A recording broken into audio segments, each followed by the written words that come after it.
So joining us now from New York City is Rob Finnerty, who has his own program on Newsmax, 8 p.m., called Finnerty. Now, I think the show should be called McGillicuddy, just so you're not redundant. Hi, welcome to Finnerty. I'm Rob Finnerty. But McGillicuddy, it's another Irish guy, but he doesn't have anything to do with the show, so okay. Thanks for helping us out tonight, Rob. What about... Good to see you, Bill. Thanks for having me. I figure about 30% of MAGA people, no matter what Donald Trump does, they'll be fine with it. If it's a Great Depression, they'll be fine with it.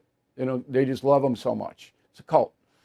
But conservative people or people who supported Donald Trump, do you reaction to your program and reaction to Newsmax Network, which is favorable to Donald Trump, do you see any backlash? So I think there is the tariffs. I think Donald Trump, the approach could have been a little softer, but softer touch and Donald Trump don't collide in the same sentence very often. Donald Trump and tidal wave, I think, collide more often. So the way that Donald Trump went about this, probably not the most effective. And I think there is a limit to MAGA goodwill, even when we're talking about the 30% that you say would be behind Donald Trump, even if it was 1929 all over again. I don't know about that, but I do think that if the market continues to go down, look, the Dow it's over 40,000 today. The S&P is way down from where it was after the election, November, December.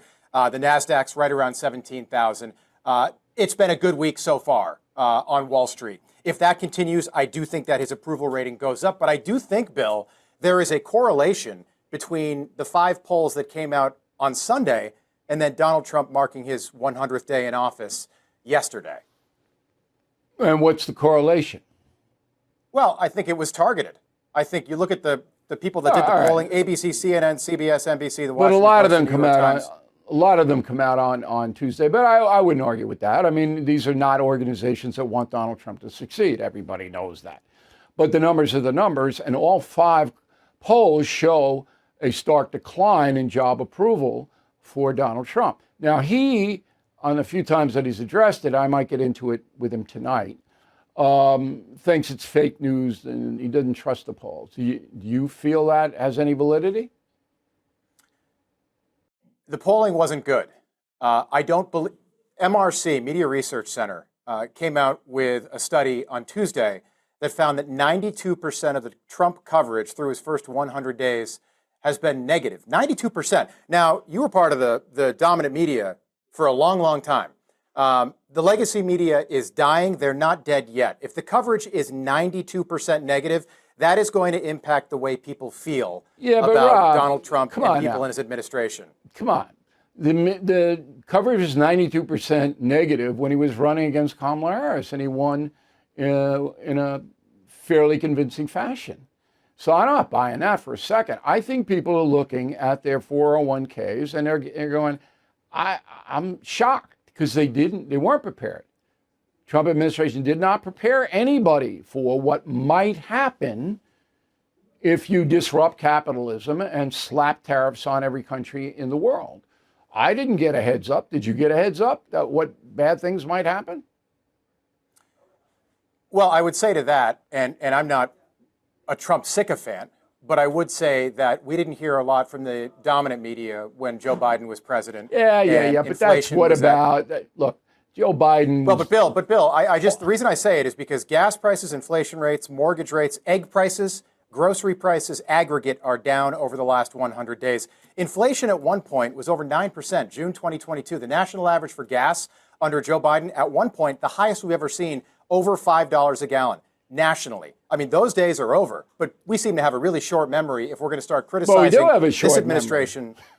Well, that's what I'm saying. Every population in the world has a short memory, and it's even worse than you make it out. At the same time, all of these bad things were happening to the American people in the economic realm. Biden was saying Bidenomics is working. How absurd is that? And he was actually saying, "Oh no, everything's fine. You don't believe your own eyes." Trump doesn't say that. Trump just says, I don't believe the polls and all that. And I think the polls are accurate, but Americans they're not introspective. They're not looking back. They're not historians. They're saying, I'm getting hurt. I wasn't prepared to get hurt. And now I'm mad, so I'm going to give him a bad number. That's what's happening, right? His approval rating is probably somewhere right in the middle. It's probably the aggregate of those 5 polls. We had Jim McLaughlin on Finnerty a couple nights ago, McGillicuddy, sorry. And he said that his polling has him just under 50%, between 48 and 50%. And he's accurate. So who knows? He's very good.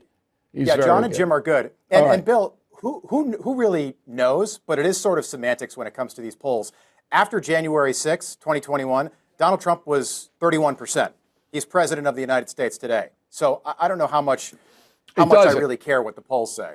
This you will care in late autumn, or if the economy does demonstrably go down, because that'll be the end of Donald Trump on the midterm scale. One other subject. I can tell, because I've been in this business 50 years, when Donald Trump is in trouble with his supporters, not the detractors. He's always in trouble with them, by the television ratings. This is fascinating. So I see the television ratings. I see McGillicuddy every night, okay, and what you do and what everybody else does in the news arena. I see them every day. And when Trump is victorious on something, they surge. The ratings surge. When he's not doing so well, they go down because people don't want to hear about it. And that's what's happening right now, that the cable news ratings are declining fairly significantly for Fox, Newsmax somewhat, but not as bad as Fox. And the others, MSNBC's picked up a little bit because people, go in for the Trump is the devil every night.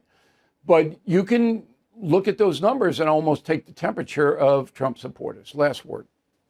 Yeah, I would say you're right.